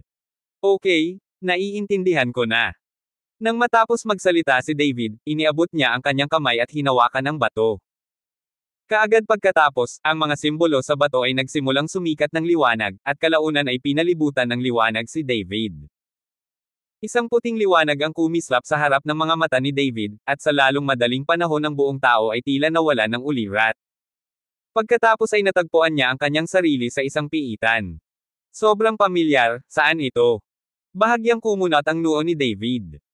Sa sandaling ito, palagi siyang nakaramdam ng kawalan ng ulirat, at lahat ng nasa harap niya ay tila isang panaginip, ngunit totoo rin. David, David. Biglang parang may tumawag sa kanya. Nilinggan ni David ang kanyang ulo at nakitang si Sonia iyon, nakasalukuyang nakakulong sa selda. Sonia, Sonia. Masaya at nagmamadali si David. Baka sa mukha ni David ang pananibik habang hawak niya ng mahigpit ang kamay ni Sonia. Hindi ko inaasahan na makikita-kita, para akong nasa panaginip. Tiningnan ni David si Sonia ng buong pagmamahal. Hindi ito panaginip, totoo ito, kanina pa kita hinihintay, miss na kita. Naiiyak na tumingin si Sonia kay David at sinabing, huwag kang umiyak, huwag kang mag-alala, ililigtas kita. Marahang pinunasan ni David ang mga luha sa mukha ni Sonia. David, hindi mo ako kailangan iligtas. Basta nakikita-kita, kontento na ako, let's go. Itinaboy ni Sonia si David. Hindi ako aalis, kahit papantayan ang kwebang ito, ililigtas kita. Sumabog si David na may napakalaking aura, at pagkatapos ay hinampos niya ang hola sa harap niya ng desperadong. Gusto niyang buksan ang hola at iligtas si Sonia. Sa sandaling ito, si David, sa pananaw ni Humaz, ay idiniin ang kanyang kamay sa bato sa isang posisyon. Ngunit nang ang paghinga ni David ay tumaas at ang kanyang mukha ay nagbago ng husto, si Humazi ay kinabahan. Evil, manliligaw ang batang ito. Malakas na sumigaw si Humazi, pagkatapos ay naglabas ng isang dilaw na piraso ng papel, kinagat ang kanyang daliri, iginuhit ito, at bamulong ng mga salita. Hindi nagtagal, iginuhit ang spell, at pagkatapos ay bigla itong idinikit sa noo ni David. Dumating sa isip ni David ang pulang ilaw. Sa hola, ikinaway ni David ang kanyang mga kamay at patuloy na hinahampas ang hola, ngunit biglang nanginig ang kanyang katawan at nagulat ang buong tao. Pagkatapos ay tinitigan ng blanco si Sonia sa harap niya, ikaw, hindi ka Sonia, hindi ka. David, ano bang nangyayari sa'yo? Bakit mo nasabi yan? Umiiyak si Sonia, at puno ng ulan ang kanyang mukha. Hindi talaga. Bahagyang ipinikit ni David ang kanyang mga mata at sinimulang kantahin ang heart-clearing mantra, gusto niyang gisingin ang kanyang sarili. Ngunit binigkas ni David ang mantrang nagpapadalisay sa puso ng mahabang panahon, ngunit nang imulat niya ang kanyang mga mata, nasa harap pa rin niya si Sonia, at nasa piitan pa rin siya. Ito. Hindi ba ilusyon ito? Baka sa mukha ni David ang pagtataka. David, anong ginagawa mo? Nakakalungkot. Napaiyak si Sonia at sobrang nalungkot. Sa pagkakataong ito si David ay nataranta, ganap na nataranta. Ito ay lumabas na ito ay hindi isang ilusyon sa lahat. Sonia, sorry, ililigtas kita ngayon. Sabi ni David, kumikinang sa liwanag ang kanyang kamay, at pagkatapos ay pinalo niya ito gamit ang kanyang palad, diretsyong nabasag ang hola. Nagmamadaling lumabas si Sonia at mahigpit na isinubsob ang sarili sa mga bisig ni David.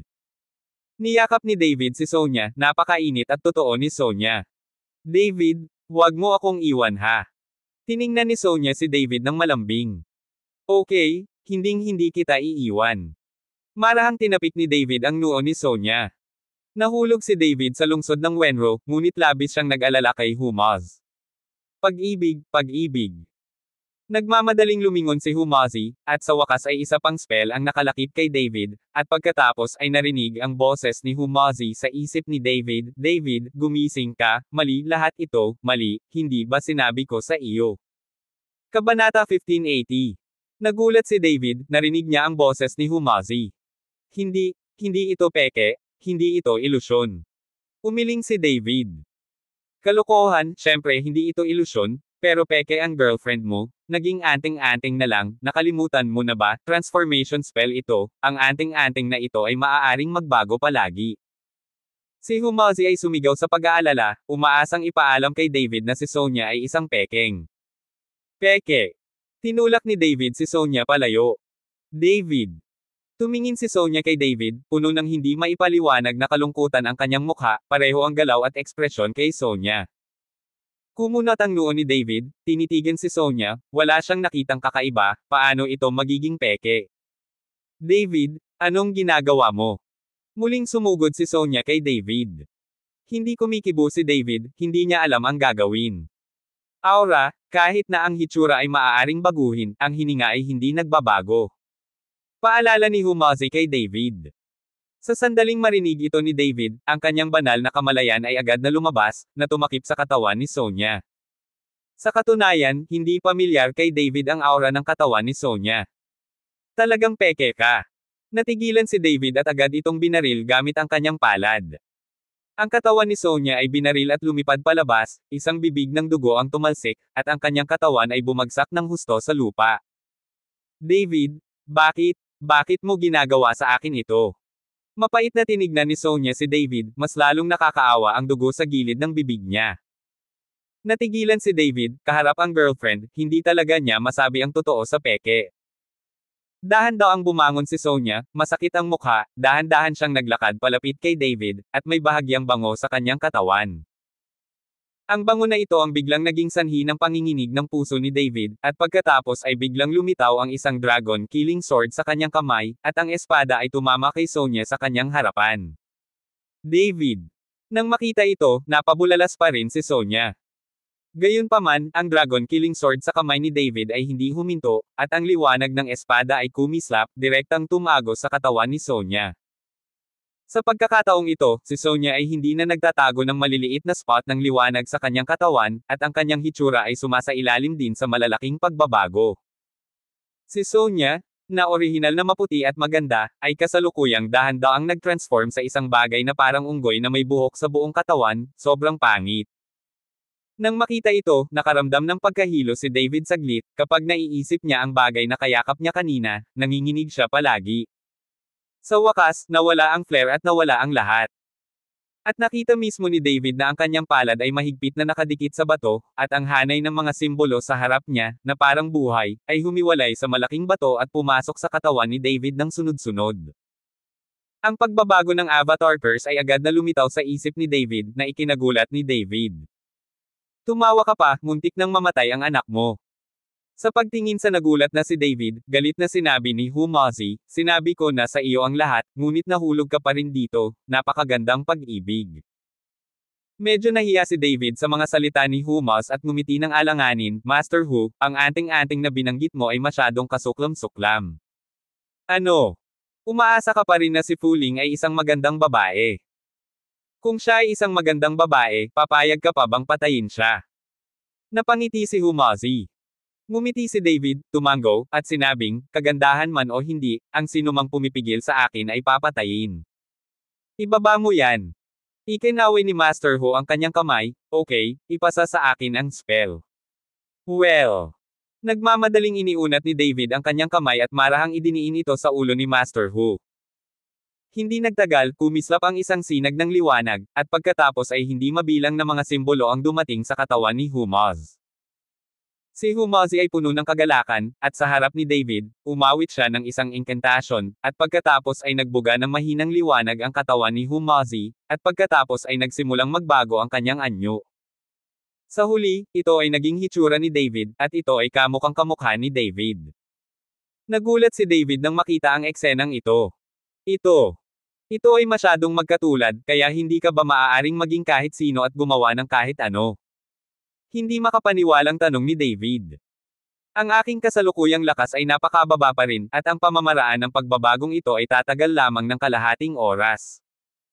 Bumalik si Humazi sa kanyang orihinal na anyo, na sinundan ng isa pang flash ng liwanag, at isang tao na eksaktong kapareho ni Humazi ang lumitaw sa likod ni Humazi.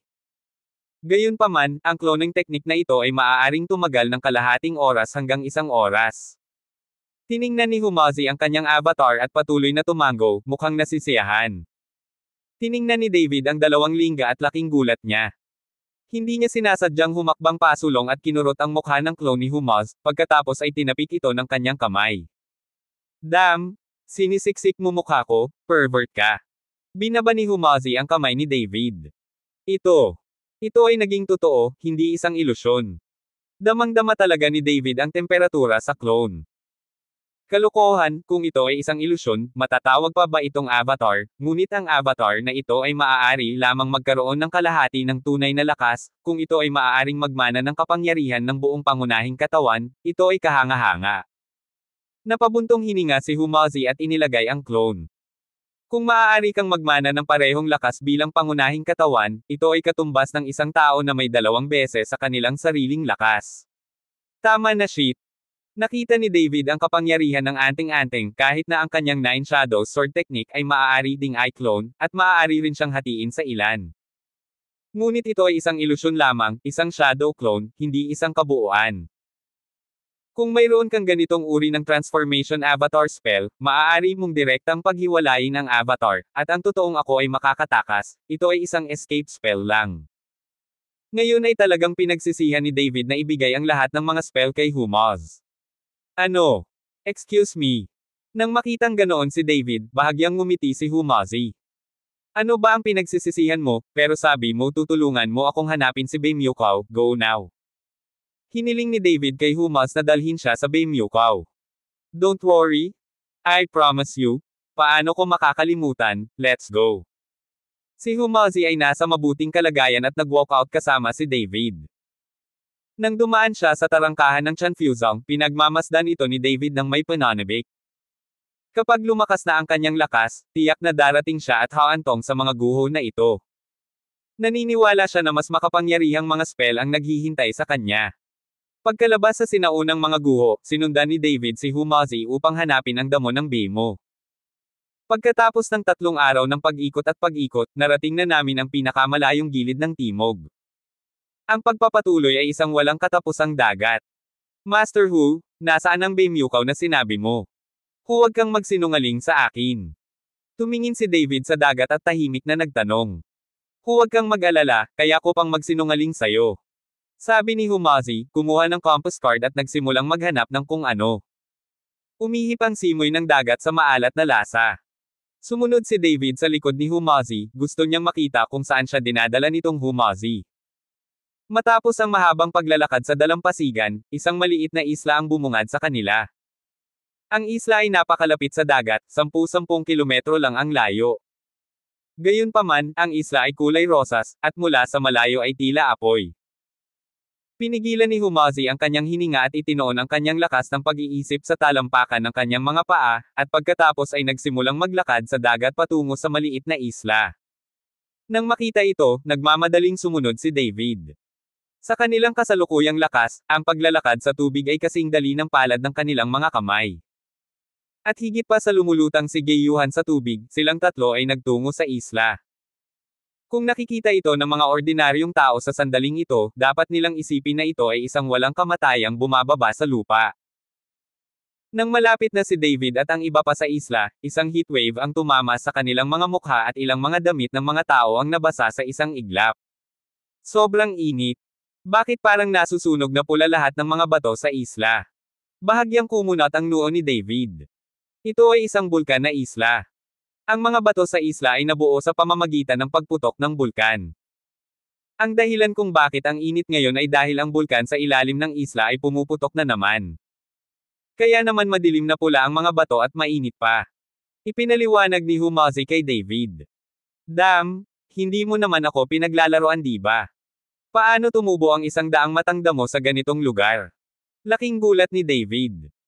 Abangan ang mga susunod pang kabanata ng David Chen, ang lalaking walang katulad.